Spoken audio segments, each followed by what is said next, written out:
Do you know who taught you how to read? Was it a parent? Maybe a teacher you'll never forget? Tonight, we continue our 21 Strong series with a look at how one teacher is on a mission to make sure everyone shares her love of books and learning. Our Jason Fraser has the story. And you see it's not stocked to capacity because they constantly take books out. For Ebony Donley, literacy isn't just another lesson she teaches in her classroom. It's a mission. I love teaching reading, but I noticed that a lot of kids were struggling.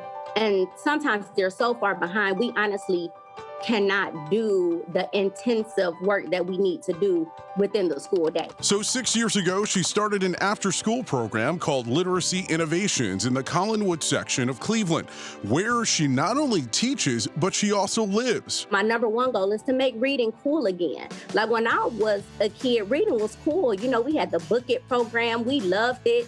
We read for a personal pan pizza. For Donley, it's not just about meeting assignment goals. It's also about fostering that love of reading. So I was doing something every month called a family game night, and we would all get together and I would buy dinner for us and we would play educational games. But the pandemic derailed those plans as schools were closed and everyone was forced to shift to virtual learning. You know, when you're at school, everything's pretty level. Like we have supplies here for students.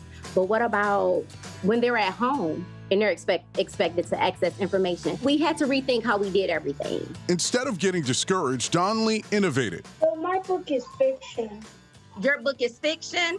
Mm-hmm. And so then I was like, well, we can do something over Zoom. So I started making some videos for some of the families, like to keep them engaged. Here are some things that I've come up with. But that's when she noticed that some of her students didn't even have the most basic supplies, like a computer printer or a pair of headphones. This is their favorite. So no surprise, she took action. What I ended up doing was I bought games and I mailed them to the families' homes, or I dropped them off at their houses. I donated printers to a lot of families. How much did she spend just to make sure her kids were engaged? I don't know, thousands for sure. I paid for it with my salary as a teacher. That's right, she paid for most of it all out of her own pocket, devoting her own time and resources to make sure her students would succeed.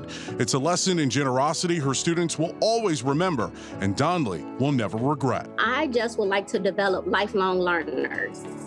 You know, lifelong learners, like always learning and striving to doing something else and never just being comfortable. It was very important to let the kids know learning doesn't stop just because the school isn't open. Jason Fraser, 3 News.